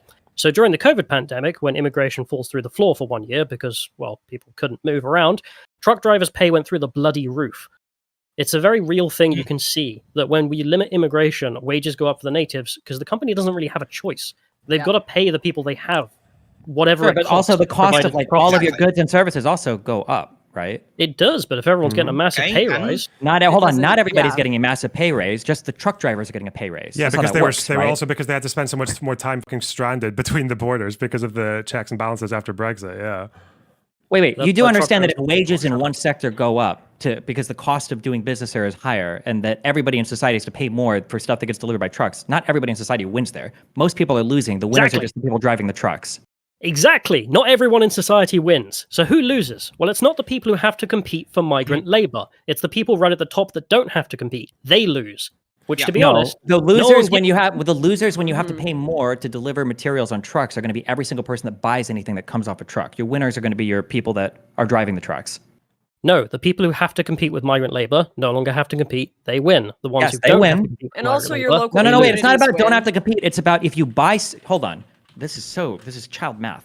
If you pay a truck driver more you have to pay to ship the products more, meaning you have to charge the customer for the products more. Do you understand that? Okay. Which is why, because we haven't been doing this, that's why all the people who've been rioting have been so economically fulfilled. They're all having great jobs and lives because of this mass immigration. That's doing no one's. The problem is that when it comes I never said any of that. Yeah, you just conflated. I'm just. Do you understand? Hold on. I'm just trying to say we understand a really basic truth.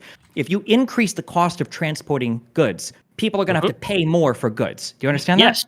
Okay. Yes. So when we say that we want to increase the wages of truck drivers, then that's a class of people that wins. The losing part of that equation is going to be every single person that buys things that comes off of trucks. You understand that, right? Not quite. You're missing one aspect. No. Hold on. Can we understand? Do we really not get that? You're missing one aspect, Destiny. The people who are competing for migrant labor are not just truck drivers. The vast majority of the British workforce has to compete with migrant labor, so they would be much better off, even with the increasing cost for transportation being passed on to the increased cost of goods. The people who don't have to compete with migrant labor, those at the top, they would lose out a little bit. Okay, you understand that when you're talking right now about using protectionist policies to protect jobs because of the magical wage or whatever this like fantastic autarky take is, you know that no economist anywhere ever will ever agree with that take, right? You know that you're just wrong there, right? That when you're talking about protecting your economy and increasing the cost of goods and services to everybody, that whatever wage bump you might see because now some jobs aren't as competed against migrants, whatever, like all of society is paying more, right? Are we going to consider that the money these migrants are making is often getting sent home as well? Sent back home as well to remittances. Sorry, it is insane to say that it is somehow protectionism to not be in favor of mass migration. Well, why do you keep saying mass migration like it's a buzzword that you're like coming in your pants? Stop saying mass migration. Just to be clear, there's a reason. I'm talking about basic economic fact that if you bring in workers, okay, to compete with somebody, right, that the wages of those people do indeed go down because you've got a greater supply of workers, sure, but the cost of all those goods and services also go down, right? And if you protect those jobs by having it so you reduce the supply of labor there, that those people will make more money. That is true, but also the cost of goods and services goes up for everybody as well. That's associated with buying things from those people. That's true. I just want to this say is not like contested. Nothing I'm saying is debating. This is like a contested fact. Everyone let Sean speak. Let Sean speak, please. Loner, you've spoken a lot. Steven's saying that there's a concentrated benefit for the truckers and a dispersed cost paid by broader society and increased prices. Yeah. These guys don't care about that. They're willing to pay higher prices in order to not have migrants undercut the wages of the truckers.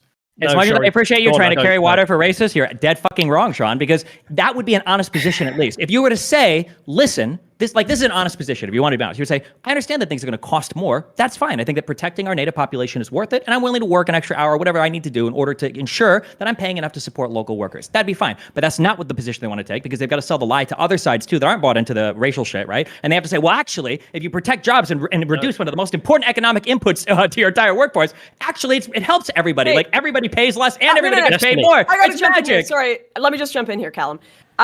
Why do you think Canada's housing prices are so high in places like Vancouver right now? What do you think's going on there? Do you think that might be because there's a lot of people trying to move to not as many places?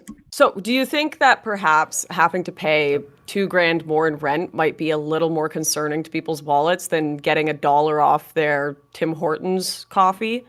It's also not just truck drivers who... You know that like it's way more complex. Like there are so many other factors. It's the infrastructure. When you say it's way more complex, you understand like the cost of rent can also be influenced by like migrant workers that do construction. Like, yes, it is more complicated. I understand that. But as a general rule of thumb, when you bring in more labor, your economy grows, whether you like it or not. And there could be reasons to be opposed to it. There is not a single But the idea that if you bring in more labor, it's going to shrink your economy, like it just doesn't even make sense. It's like outright, like on its face, it's absurd.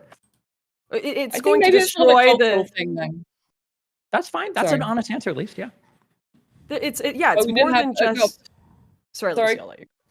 No, it's okay. I was just saying FGM isn't like a very British pastime. Put it that way. You guys still cut baby boy dicks? It's not very common in the UK. No? We don't do it in the UK. No, We're not weird. Oh, that's good. Yeah. Literally no one does it. It's like, you guys are the Stephen, most why is it always these gotchas rather than acknowledging like, oh, you're right, FGM, that's not something you guys want in the UK. I get that. Why is it always, you cut baby boy dicks? Like no one's for that here. I mean, I don't even know. I don't even know how much FGM happens in the UK. Obviously, I'm opposed to it. But the running from the economy to FGM, which is this like a prevalent problem in the United Kingdom right now? Like, I kind of want to back up Lucy there. Yes. Which is that, you know, like if Now, if immigration makes the economy better, if, not saying it does, if that's hypothetical, however, but you get all this negative stuff from it, like FGM, Lucy brought up, is that worth another couple points on the GDP axis? You know, it's not about. Hold on. You can't even. You can't even materially less. Yes, better. You're coming so hard in your pants about destroying brown immigrants. You can't even engage with the question honestly. Nobody is talking about a couple points on the GDP. You are making life harder for every single person in your country when you enact protectionist policies. But you can have the honest conversation. If you want to be honest about it, you can say there are good reasons why you should protect an economy. Maybe you're importing bad cultural elements that you don't want. Maybe you think that. Maybe you think. Maybe yeah, good for you. Maybe there are reasons why you want to prevent certain groups of people from coming to your country. That's fine, but just be honest about it. And don't pretend like you're going to win in every single area like a liar. Just be honest about the sacrifice that you're making to have this thing happen. I'm right all the time. That's true. Destiny, this is why I find you so annoying, to be frank, because I was explaining truck drivers are not the only people that have to compete with migrant labor. The vast majority of the public have to compete with migrant labor. I explained it 3 times. You didn't engage. And then you jumped to a gotcha of do you chop baby boy dicks off? We're England. We've never chopped baby boy dicks off. The baby boy dick comment, do you acknowledge that was in response to somebody else bringing up female genital mutilation first? The fact is you're not serious with these issues. Do you acknowledge it was about somebody bringing up female genital mutilation first? Do you acknowledge that? The point in my argument is that you're not serious with these issues. Okay, well, if you want someone to engage with the truck drivers thing, I feel like there's a reason you guys like to bring up these anecdotes is because people do studies on this. Even Boris Johnson commissioned a study on immigration and wage suppression. What they found was that any impact of wage suppression caused by immigration was short-term and negligible. Because as well as that, it's not even because of all the reasons Destiny mentioned about how it also lowers the price of goods because you bring in new workers, you don't want to do the lump of labor fallacy. But then also, Lauren, I know you said that anecdote about people moving money away from the country, but the fact is migrants also pay taxes, and we still know that the amount they pay in taxes exceeds the amount that they take out. And we know we just had the biggest year by far of net migration, and real wages went up the year after. They've been going up since like the beginning of this year.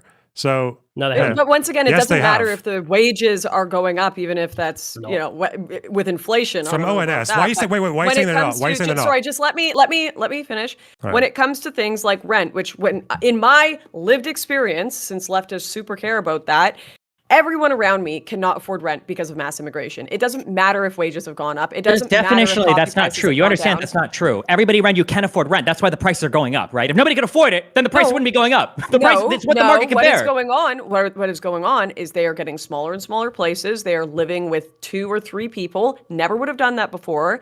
Or I have people that literally don't have a home and are living in people's backyards and trailers. Multiple families I know with children at the moment. So no, they go to different cities. They don't have to live in the 3 cities in Canada. There's more places than just Montreal, Toronto, and Vancouver. Cities. Prices are going up across the country. And then once again, it is not. Sorry, let me finish. I've let everyone speak a lot.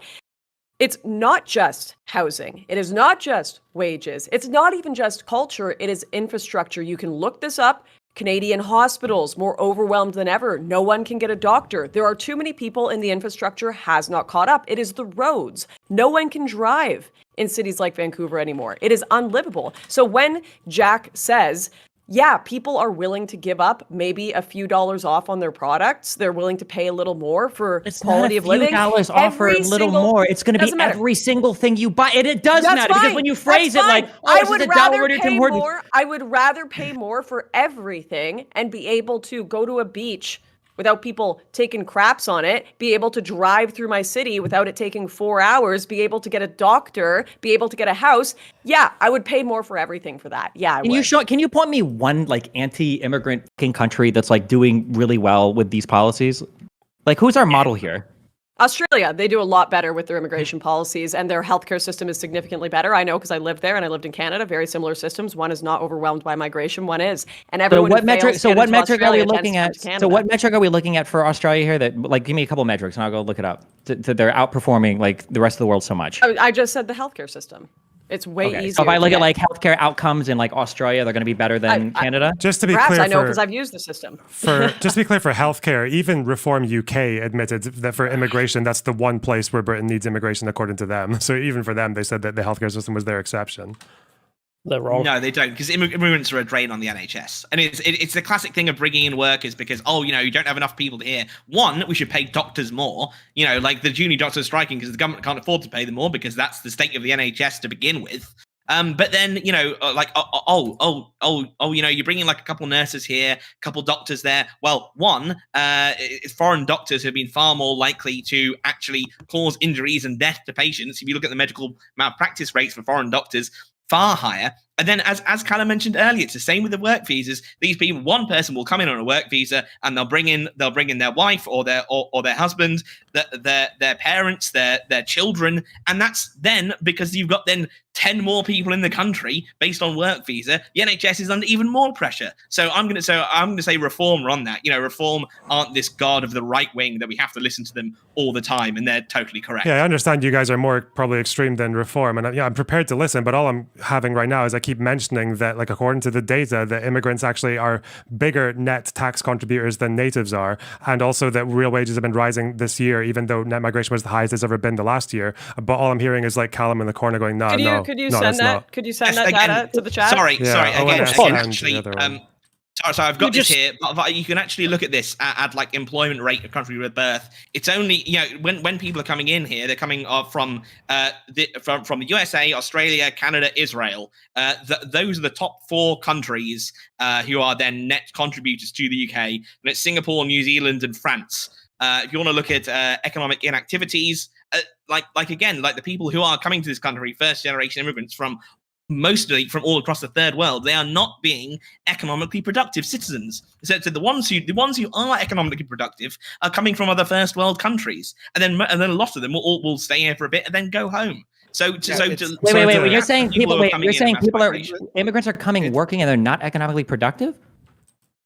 No, the idea because that they're net contributors is a deceptive stat. Some immigrants contribute grossly more than others, but that doesn't mean that all immigrants overall are net contributors. It's like when they say, like, the founder of this many Fortune 500 companies are foreign born. That doesn't mean that from any random country you're going to get a founder. It means that they're from India, they're, I think, Sephardic Jews. Like, you can see this and here. then they're one other group. Like, that's it. That represents almost all the foreign... For the economic activity rate of Bangladeshis who are not born in the UK, 50% of them who are in the UK are economically inactive. 50%. Well, link me those who are born in the UK link me while you're reading this. Also, real quick, am I misunderstanding? From the ONS census and this lovely chart being put together by Neil O'Brien. Okay, that's great. Link me the thing. Who is an MP? Am I misunderstanding this? When I look at this, does Australia have? Is this like? I'm seeing temporary visa holders, but does Australia have way more immigration than Britain, or am I not understanding this? Australia? Yeah, they have really high immigration. They're really upset about it as well. Wait, why didn't you mention something when Lauren cited Australia as outperforming Canada in their healthcare system then? Because they have less immigrants. She's just happy because they put asylum seekers in fucking detention facilities. We have some of the highest rates of... So the types of immigrants to Australia are very different. The English tests are much harder to get into Australia than they are to get into Canada. In fact, people who fail the English tests to get into Australia tend to go to Canada as their second option. Okay, so wait. You have I'm just curious. Who do you guys think the highest? Who do you guys think the highest consumers of healthcare are in a country? Probably the elderly. That's no, true. In the UK, what your median ages or your mean ages or your number of elderly people, what communities are at highest in? Like, are we implying earlier? It's not like you're implying that like immigrants are consuming more healthcare than your native population. Because they're bringing in the elderly grandparents on work visas. That's actually true. Okay, can you show me that anywhere? I've just sent you a link to a thread and a link to a report from the Centre for Policy Studies, which written by former Immigration Minister Robert Jenrick, former Minister Neil O'Brien, and their research director Carl Williams. If you look in the thread that I've linked, there is a number of very concerning statistics on immigration, and these were all taken from the Office of National Statistics, which is the official government one, and the census. So you can also see, for example, that GDP per capita and net migration, GDP per capita has gone down as net migration has gone up. Also, when you look at the chart that you sent over, the overwhelming majority of them are temporary visa holders. The permanent visa holders is actually down. So those are the people that actually stay. Yeah, but I don't know for the UK stuff. I don't know for those net flows. I don't know if those were including visa holders or not as well. I'm not sure. I don't know how they measure it. Okay, but I'm just saying from your I can say one negative thing. Most of them are going to go back because there's very few permanent ones in there. And that's actually decreased. Okay, Lucy? Did you know that rickets are back? We've got rickets and loads of Victorian diseases now, and mainly in East London, and it's apparently due to vitamin D deficiency from people that are wearing clothes that aren't letting them get enough vitamin D. Apparently, there was a mass outbreak in Whitechapel Hospital, and people weren't able to treat patients, and it's just a massive recurring problem. And well, is the point of wearing the clothes? Like, there's one example. Wait, what is the? Can you draw the? Can you link all those up for me? What are we talking about? You can't make the link yourself? Like, I'm just saying, like, okay, so, right.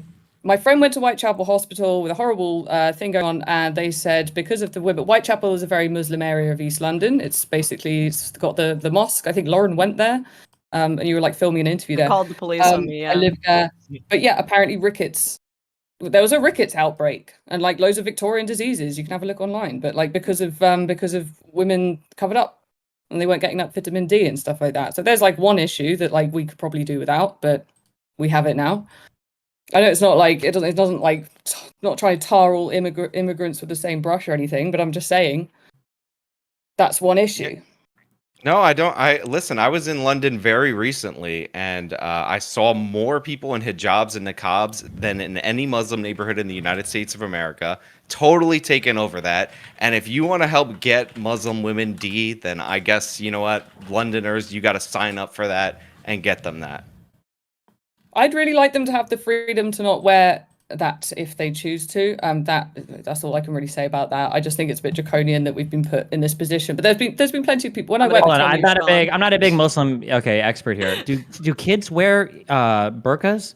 I thought it was only like adult or older women. Most kids don't wear. Most kids don't wear hijabs. Hold on, wait. You said nothing. Definitionally, okay. Is it like the majority? What's a is kid? It expected? What? What is a kid? I don't know. I'm trying to find information about the rickets stuff, and I'm seeing that in almost every case it's saying here, I'm reading this, almost all of these cases of people having rickets are young children. This sounds like a food problem more than a burqa problem. I don't think young children wear burqas, but I could be wrong, but I don't know. I'm not sure. They do. I live in an area where I see it every day. I would hazard a guess that the doctor said it to my friend. I don't think the media would want to publish that. You know, so like the doctor at the hospital said it. I don't think the media. I think they would find that inflammatory to publish that. Okay. Obviously. So this is why I asked, what is a kid? Because in Islamic interpretations, a kid is 9 years old or lower, not 18. This is why they have to cover up, because they're sexual objects at that point. So they usually don't wear headscarves until they're like 14 or 15, but okay.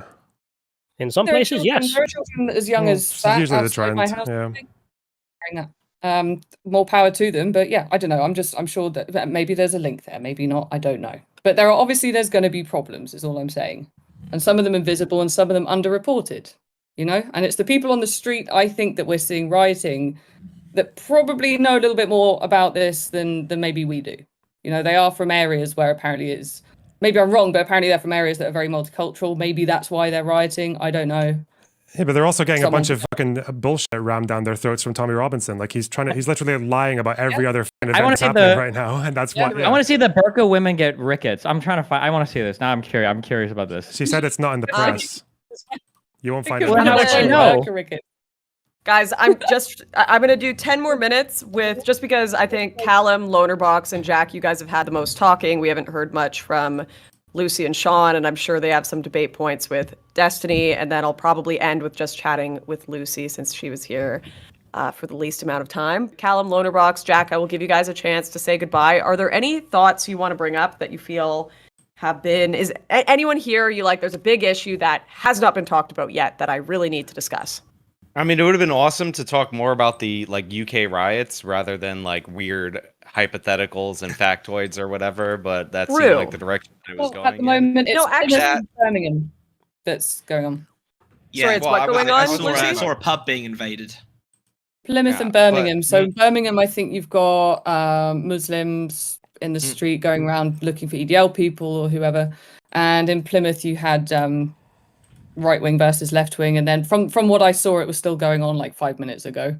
But I don't know how. If you could send me any videos of that, I'll bring them up on screen and we can talk about that, because I actually would like to bring this conversation to the initial debate that we were having on Twitter, Stephen, which was the comparison between the BLM and the UK riots. And I mean, everyone here that is more against the mass immigration policy has been asked to condemn the violence. They've been asked to say people shouldn't be doing this. They've been, you've had the leader of the UK come out and say he's going to be just totally cracking down on anyone supporting this, even online. Do you, at least, Lonerbox and Destiny, do you see the bias coming from the leader of the UK? We played a video earlier on the stream where there was his reaction to the BLM riots where many people died, but he was saying these were legitimate grievances people had. He was saying, quoting MLK, giving his support to BLM rioters versus these riots going on in the UK. He's come out and said they're all essentially bigots that will go to jail and will regret their decision to riot. Why do you agree that there's a bit of a two-tier justice system? Bit of hypocrisy going on there? I think if you just watched those two clips and assumed he was only talking about the BLM riots and didn't know anything about Keir Starmer's past, you would think it's a double standard. In the 2011 London riots, which mostly featured left-wingers and a disproportionate level of minorities, Keir Starmer was the director of public prosecutions. He kept the courts open 24 hours a day. He allowed magistrates to pass longer and tougher sentences to set an example. Exactly what he's doing now. The whole idea was get them sentenced as quickly as possible so that everyone else knows, oh, fuck, that person I rioted with last night, they just went down. I'm not going again. Yeah, this guy, and on BLM in the UK when that happened, even though the rioting in BLM in the UK was like people defacing a few statues and throwing one in the river for the most part, the first 6 days of this have exceeded basically on any of the violence of BLM in the UK. Keir Starmer, they didn't like him because he said that defund the police was a nonsense demand. And he also challenged the people who threw Edward Colston's statue in the river, even though they were later acquitted by a jury of their peers. So yeah, Keir Starmer has always been, he's a prosecutor. He's always been a very centrist when it comes to like law and justice and all that shit. So yeah, I don't know. That clip is kind of a little bit misleading on its own. Okay, there actually is a bit of rioting going on right now. So I'm gonna bring up the video and just play it in the background while you guys chat. Steven, did you have any thoughts on that? I don't know what statements he said about BLM or what statements he said about the UK riots. So I can't speak to any of that. I have no idea what he said. Which one's your favorite? Of what? I'm joking. Sorry. Oh, for the riot. I mean, I thought most of the BLM riot shit was retarded, but I think it's just funny that everybody likes to support their riots because their riots are always based and awesome, and the other people's riots are fake and gay. So I just think it's interesting to me. Black Lives Matter or White Lives Matter? Who wins? I'm not sure. Considering most people that post White Lives Matters are probably 35 years old, living in their parents' basement, probably the BLM people, because they've got the warrior genes, right? So I probably have to throw my lot in with them. I just want to say, watching those scenes of Muslims and anti-immigrant people throwing bottles at each other from a police fucking barrier between them just gave a really like a good old firm reminiscence. I think it's maybe a really good example of integration that Muslims have discovered football violence in the UK. They're also giving each other Nazi salutes, which is quite nice. I've just Maybe had it'll a be a message shared from interest. someone. I just had a message from someone who has a partner that works in a hospital, and they said apparently Rickets is like a really well-known hush-hush thing within the Bangladeshi and Pakistani community. Apparently it's all just, they just know it, but they can't really say it. So there you go. Oh, maybe well, fuck, if we got a DM from somebody, yeah. Well, one of my friends is a medical student in Whitechapel, and she said that's bullshit. So, sorry, I'm doing. I just got 3 DMs from different doctors saying, yeah, actually, burka's supercharged. I actually do have a friend in Whitechapel Medical School. Yeah. I'm going to ask her. Hang on. I'll have to wear a burqa for a year and do a test. I'm glad everyone's getting along so well. Yeah, sorry for being short, Destiny.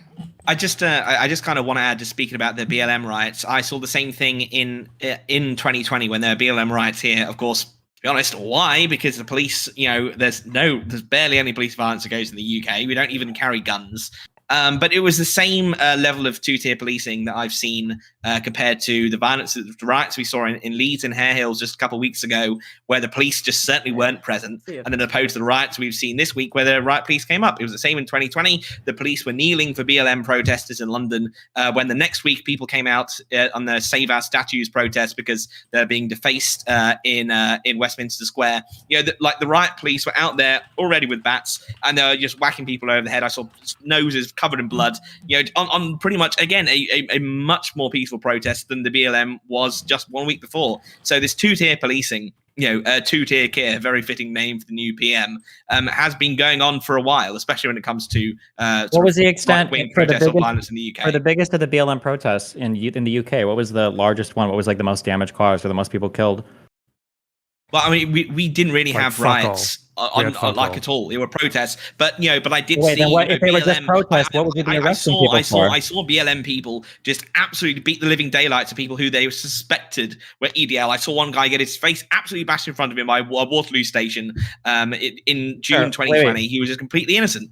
That's fine, but you're saying that there were no riots; there were just protests. What would the police be there for?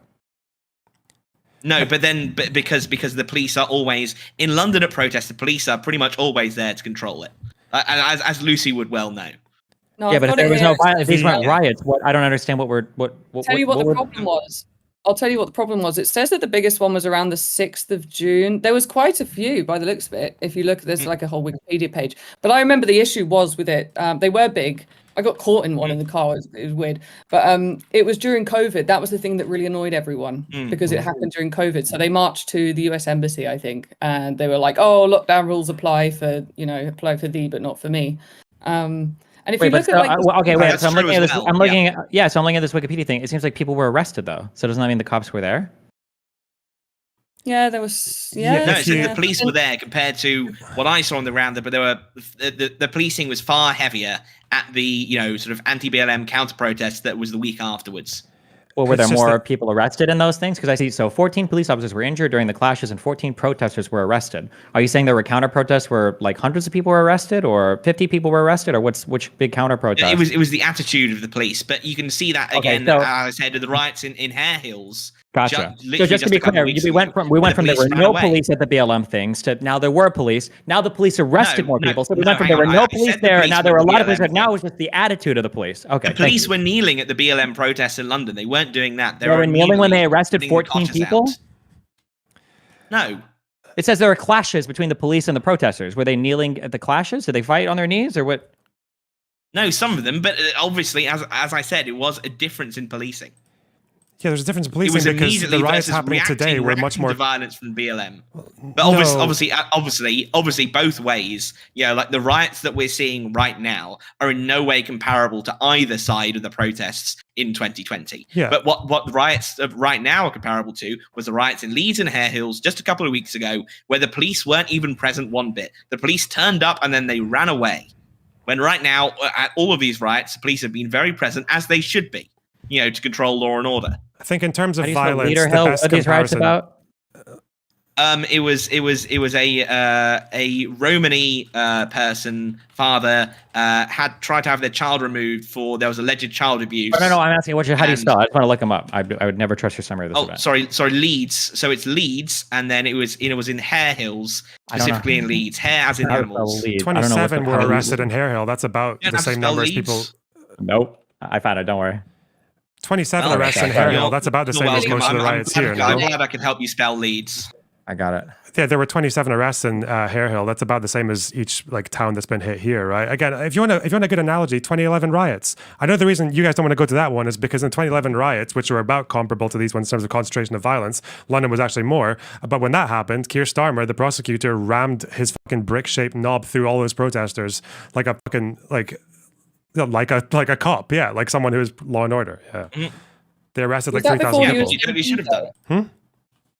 Was that when what was his job before, like a judge or something? He was director of director of prosecutions when he did that in 2011. And the approach that how many people have been arrested in the current riots right now? 400 or 500. Okay. So I looked at the Leeds thing. So I don't know how big the Leeds riot was, but apparently 27 people were arrested in connection with the Leeds thing. Well, so it was only one night. It was only one night and in one city. Yeah, but most of these riots so there were people that were 20 people arrested as well. Yeah. Some of them are like less than 10 arrested for these ones. So. I'm sorry, guys. I've got the Plymouth video playing for people watching, and this guy that just got Plymouth. Look, Lauren, we have all so many places, and you need to know their names specifically, even though they're not pronounced how they're spelled at all. I don't pronounce places in Canada right. I pronounce it anyway.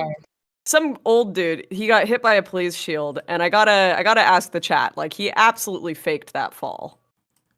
There's no way. Look at this. What? Please, okay, he's either drunk or he's faking that fall. Chat, I need a second opinion. Chat, is this real? Chat, is this real? Look at this guy. Okay, wait, watch this. Let's see. Watch. Okay, police shields. You guys, if you watch my stream in real time, is he just drunk or did he completely like soccer fake that fall? And then he has a bunch of people surround him and try to pick him up. I'm just waiting for the late stream to kick in so I can see it. Wait for the late stream to kick in. I need a second opinion. We used to have a woman that was like one of these kind of activist people here called Based Amy. Yeah, there was. And does anyone remember Based Amy, English chaps? Do you remember her? She popped the Trump balloon. Do you remember that? Oh, rings a bit of a bell. She was really good at falling over. She was really good. She would always fall over. Like she was. Yeah, I can see. Yeah, that was.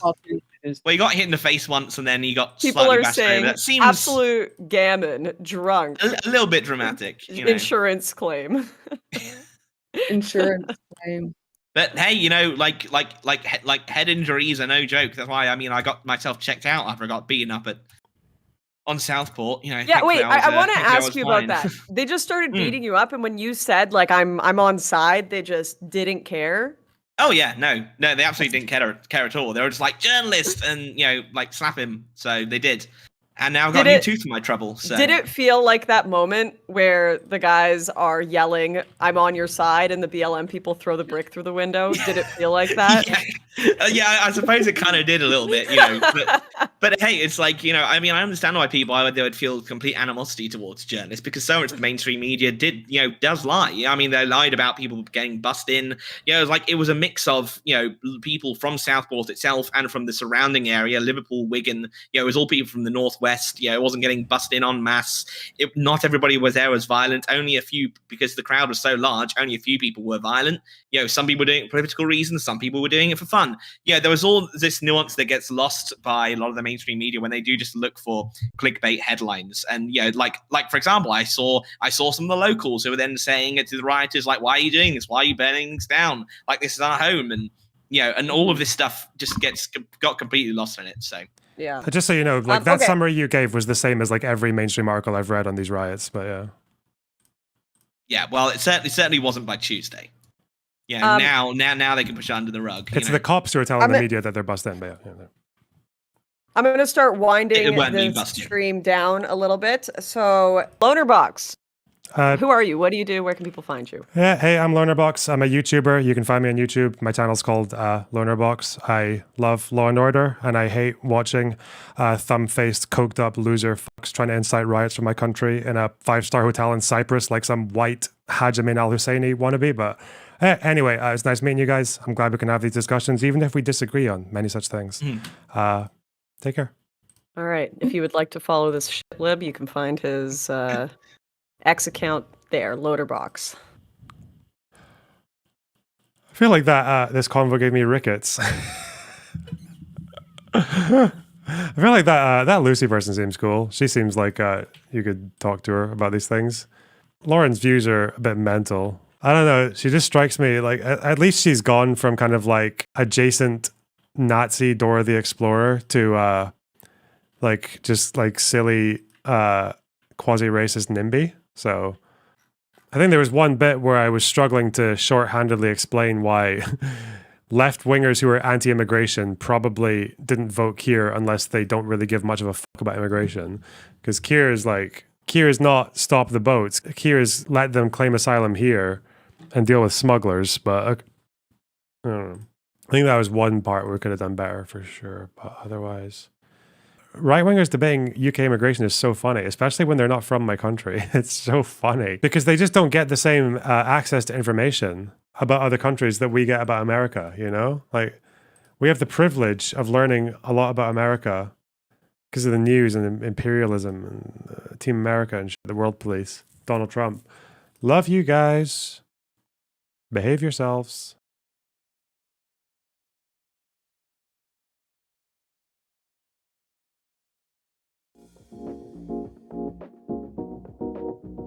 Don't riot. Don't riot. Don't riot. Bye.